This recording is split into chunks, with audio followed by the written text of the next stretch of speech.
between lawful and legal.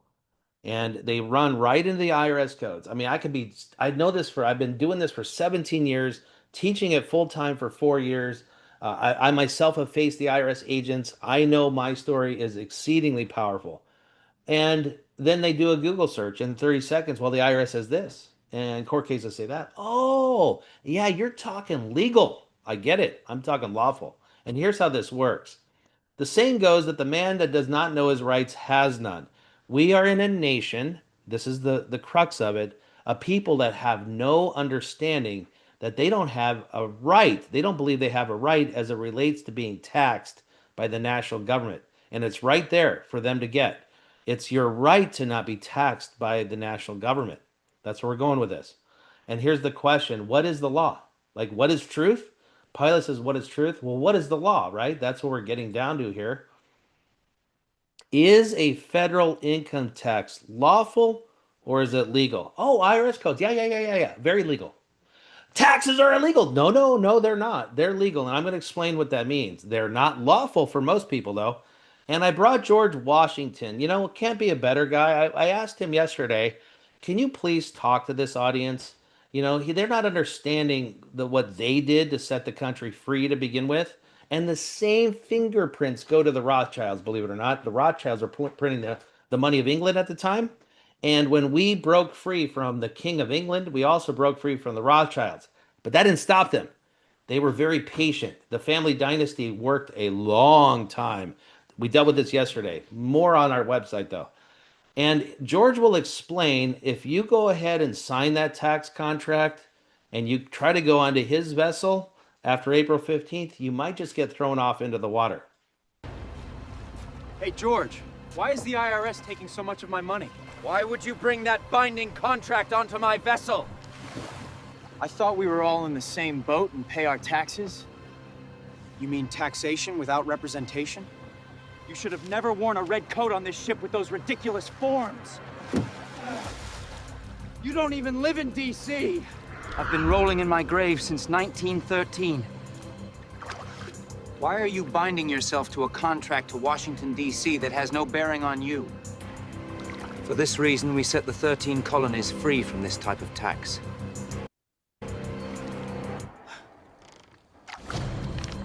Do you know what this document is? It protects you from a direct tax from the national government. Which of these would you rather live by? What about you? Do you also sign binding contracts every April 15th? Click the link below and regain your freedom. Lawful in his left hand, the U.S. Constitution. Legal in his right hand, that soggy manila envelope dripping the federal tax forms. Lawful, legal. Which would you rather live by? Okay, and that's what we're here to describe. Here's a flow chart, okay? In the very beginning, okay? Beginning of the movie. You can't understand a movie unless you watch the beginning. Does that make sense? And so, in the very beginning, do you believe that God created everything? We're off to a fantastic start if you believe that. If you don't, we have bigger problems than taxes, okay? Much bigger. In fact, that would be a time to leave right now. We'll just talk to you about spiritual things, okay? God created man in the beginning. And man, hopefully this just makes sense. God allowed man to create governments to rule over people, okay? We actually are above the government, you could say, as long as you don't fall underneath it and you break and hurt somebody and you break one of the laws that man created. Man creates laws, man creates government. And in the very beginning, there was 13 colonies. Hopefully you understand these things, okay? There wasn't 50 states. There were 13, and the year is 1775. And look at this. You have to understand something. There is no Washington District of Columbia, that little tiny square, 10 mile. It wasn't there. It wasn't there in the beginning. That's a very important beginning. So as we follow the flow chart, okay, from that understanding, now we got the Constitution. Now, this is the law. I used to think that the law, when you hear the law, right, you think that's something you can't do. Oh, no. This is your rights. Right here is what we're talking to you. This is what George Washington was talking to you about. Why would you bring that binding contract onto my vessel? Which of these would you rather live by? These rights are what the government can't do to you. You see the big difference? This is because they just broke free from not only attacks but oppression. And the founding fathers wanted to make sure in a document that it was spelled out what the government can't do to them. Okay? Now, from here, three branches of government. Now, this is underneath the Constitution, in the Constitution, of which man created. It would be like a good computer programmer trying to program the computer to know the person programming it. Can't happen, right? Your likes, your dislikes, who you love, who you don't love, this type of thing. Okay, this is what we're talking about. Is underneath this was a balance of powers to balance so that the government wouldn't go out of control. And there was a legislative, which is where they make laws. Then the president was to sit on the executive branch and do the final vote, and the judges were in the judicial branch. From the legislative branch, they make laws. This is where legal comes from. They make laws, okay, from the legislative branch, which is underneath the Constitution, which man created, okay? From here came this Washington, D.C., okay? That little square came in 1790 from the legislative branch. It was called the Residential Act of 1790. Now, here is the nugget I'm adding to this. Inside of the Constitution, that was the revised Constitution of 1787, it's called the Enclave Clause. There was a Continental Congress that met in nine different states from nine different locations, I should say, from 1776 to 1790, ultimately until 1800, until Washington D.C. Inside of the Constitution, they made a provision to put a spot somewhere. They hadn't been determined yet. Somewhere where the national government would sit. Okay? Article 1, Section 9, Clause 4. This is the same Constitution I just showed you. To exercise exclusive legislation in all cases whatsoever over such district. At this time, it didn't have a name. It became the District of Columbia 3 years ago. That was the name. Not exceeding 10 square mile area, or it may, by the cession, which became Virginia, Maryland, they gave up their land, by cession of particular states, Virginia, Maryland, that's how we can read into this now, and the acceptance of Congress become the and to exercise like authority over all places. This became Guam. This became Puerto Rico. This became outlying territories. That district in the future would have authority over additional places purchased by the consent of the legal nature, the legislator of the state. Now, what state is this? What state is this? It's talking about the district, which became the District of Columbia. This here is the root of the deception of the 16th Amendment, that when it says several states, it's talking about this Article 1, Section 8, Clause 17, which is saying the District of Columbia when it says states, meaning the District of Columbia and the purchased property, the purchased areas, the territories, in which some of the same shall be also the seat of the government of the United States. This is also the root of how they define the United States as the district or the state or the 10 square mile area. It's right there in the Constitution. This is the root of this. For erection of forts, magazines, arsenals, dockyards, and other needful buildings. Now, with that understanding, this became the District of Columbia. That's what they called it. Columbia is a Greek goddess, and I forgot what it means, freedom or something like that. And that was their decision to call it that. And they took land from Virginia, land from Maryland. How interesting, the Virgin Mary. You know that the Vatican is also its own little 10 square mile area. It's its own country. This is basically its own country. The Washington, D.C. is its own territory, has nothing at all, nothing to do with the 50 republic states. This is how this was all set up in the very beginning. In other words, this is a legal fiction, this 10 square mile area. Now, if you want some codes on this, 28 USC 3002, 15A, it's a corporation. That 10 square mile area called the United States is a legal fiction. Isn't that tricky? Gosh, that's tricky. Why would they do that to good folks like us, huh? Interesting. I thought the IRS was a bunch of good folks over there. Oh, everybody believes that, right? When they get to the point of, you know what, have some courage, take your rights back, okay? That's when they're like, well, I don't know about that. UCC 9-307H says here's the location of the United States right here. The United States is located in where? In the District of Columbia. Well, there you go. It's a legal fiction. And, oh, I got this played twice here. Okay, so back to lawful legal. This is your rights. This is the rights that we're talking about. And look at this. Inside of that Constitution, Article 1, Section 9, Clause 4, same Constitution we're talking about. This is what George Washington was quoting you, saying, why are you bringing that binding contract? You don't even live in Washington, D.C. That's why he says that.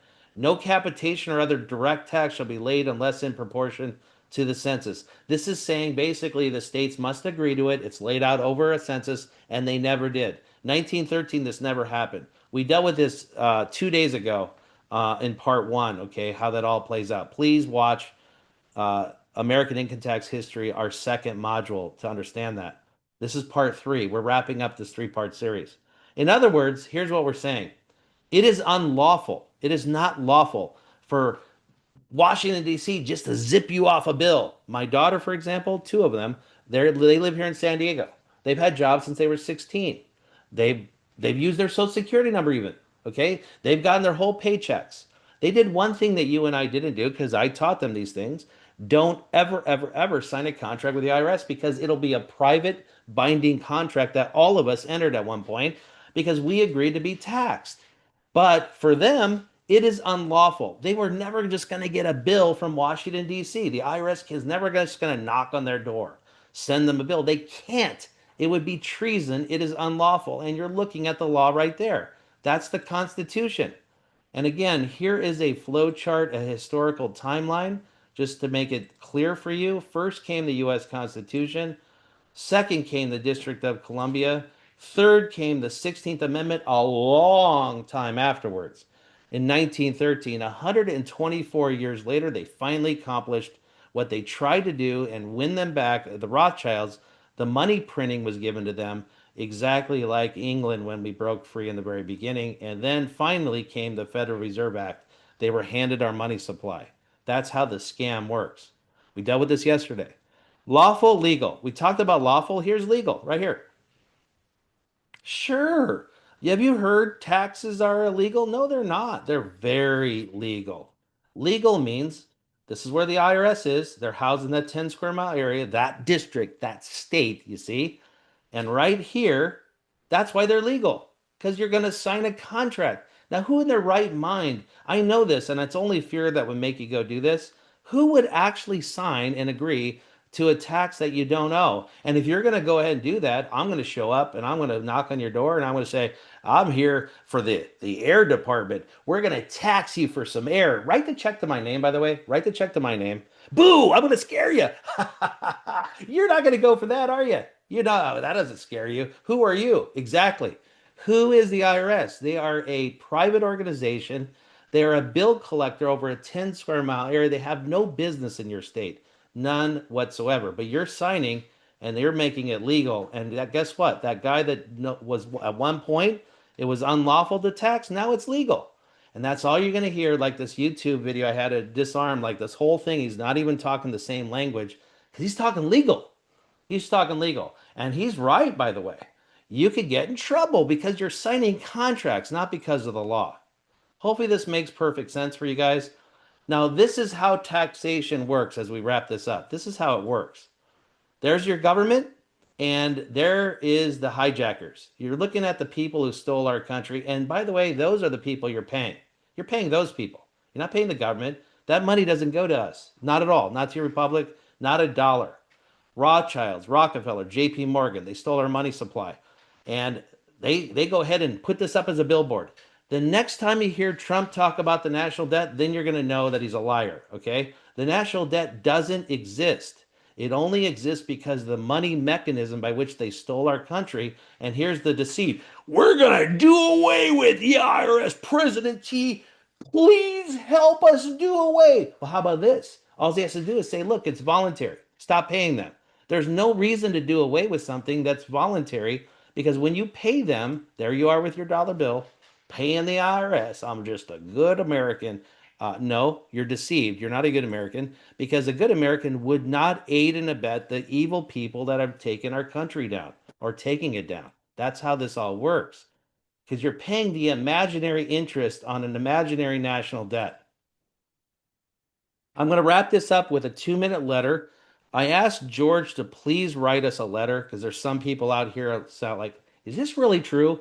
George is going to tell you a little bit from his perspective because there's nothing new under the sun. If you believe Solomon when he wrote Ecclesiastes, there's nothing new under the sun. He had the most wisdom of every person that's ever lived. He asked for it, and God gave it to him.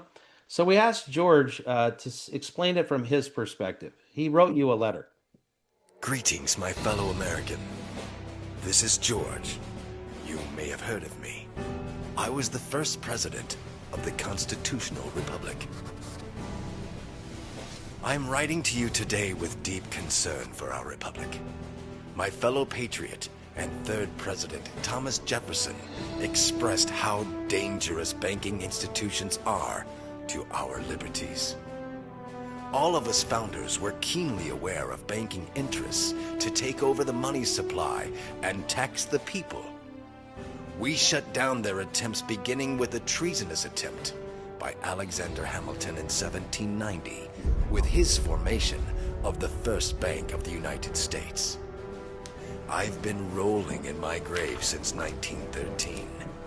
Not only have a small group of banking families stolen the country's money supply under the guise of Federal Reserve, but they have most Americans in the year 2026 believing they are paying a federal income tax to the government. Yet, all of the money goes to the bankers. It's been exactly 250 years since the Declaration of Independence of 1776. Please educate your family, friends, and neighbors that the founding document, the Constitution, which I signed into law with 38 others, is your forever protection from a direct tax from the government. The 16th Amendment, passed in 1913, is a direct tax of which only applies to federal workers. Stop signing and obligating yourself to a tax that does not apply to you.